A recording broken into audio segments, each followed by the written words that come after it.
Hi there, today we're going to look at a quick and easy way to revive old leads.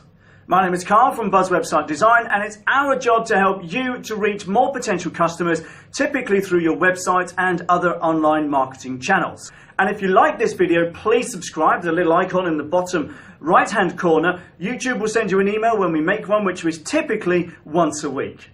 So, one of the things I've learned since I've been running my own business is that follow-up is absolutely essential to sales. But the thing is, some leads just go dead. So what can you do to revive old leads? Well, I've not long recently learned, but have used quite successfully in the past and still do a particular technique which is really straightforward, and I'm going to share it with you now.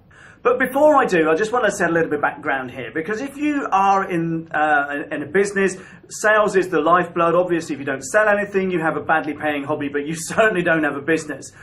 But one of the things a lot of people fail to understand is that selling takes some dedication. It's not just a case of putting an advert in a newspaper, expecting the phone to ring and the clients come running to the door. You do have to go through some kind of sales process. Now, if you've ever bought a car, you'll be familiar with the concept of going to a dealership or going to a place where they sell cars and somebody tries to sell you a car. That's sales. If you've ever bought double glazing, you get the hard sell kind of stuff too. If you're in business to business and had to buy some complex kit, you might talk to a handful of different suppliers and they'll all try selling to you. But at some point, almost all of us have tried to sell something, and nearly everybody has had somebody try selling stuff to them. But success in sales is not just as simple as putting a particular product or service in front of somebody. It involves a little bit more than that. And the key to success in sales is to follow up. Now, this might not be news to anybody, but if it's news to you, then I can assure you, if you don't follow up in sales, I promise you your sales are not nearly as good as they could be. So follow-up is absolutely essential.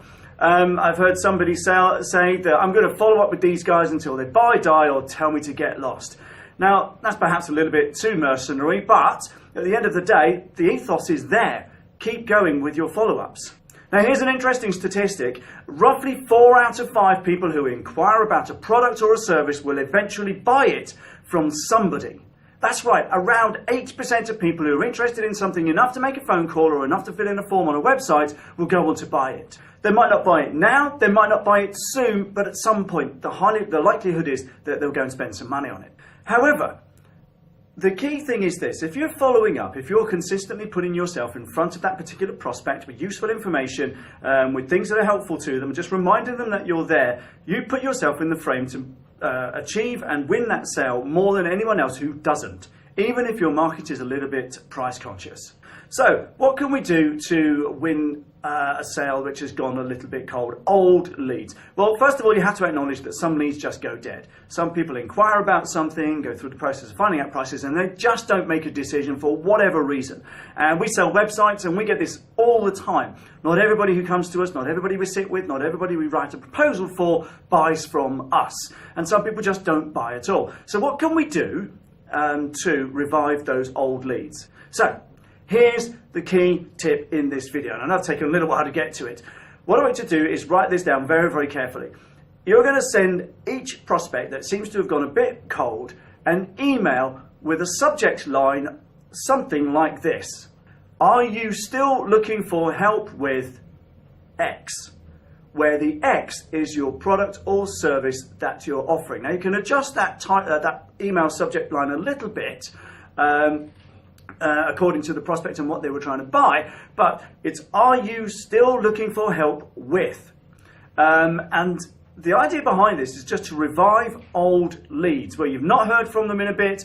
Maybe they've fallen off the radar, maybe they've just not quite got to the point of making a decision. But that's the email subject line.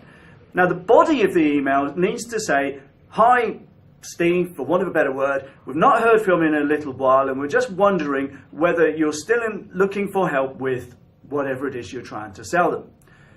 The reason being is that we're trying to schedule our work for the coming weeks, and we'd like to know if you're on board or not. If you're not, that's fine, just drop us a line. If you are, though, please let us know, and we'd be happy to pick up the conversation again and see where we go with it. I look forward to hearing from you. Best regards, Carl. Now, I would recommend that you listen to that a few times and write it down at the very least, and then try and create an email very, very similar to that. We've used this in the past and continue to use it to great effect. It really does work. And the reason it works is because some people just fall off the radar. They just go a bit cold. But the enthusiasm for buying has kind of slipped. But that doesn't necessarily mean that what they want has changed. They just haven't got to a decision-making point. And if you can just prod them again, with an email very similar to that, I promise you some people will respond. And if you can make a system out of doing this, your sales results will go up and you will get into the habit of reviving old leads. And that's the key to this. Is there is yet another step to follow up with something that may be dead and buried. Some people will email you back and simply say, no, we found it elsewhere. Some people won't email you at all. A British thing, if they don't want to say no, is just to ignore you. Typical passive-aggressive behaviour, and you just have to get used to that. But ultimately, if you don't try, they won't buy. It's really as simple as that. So remember, are you still looking for help with X? And then just explain to them that you'd like to know where they are, yes or no. But are you on board? Are you still looking? Etc. So, I hope that was useful. It'd be great to hear from you. Let me know if you're going to put this into effect. I'd be interested to hear if you're getting the results from it as well. Please write in the comments below. We always respond to comments and questions. And remember, if you like the video, please subscribe to the YouTube channel down there. Like I said, we make one of these roughly once a week and YouTube will let you know. But anyway, I'm going to stop rambling now. Thanks a lot for watching and bye for now.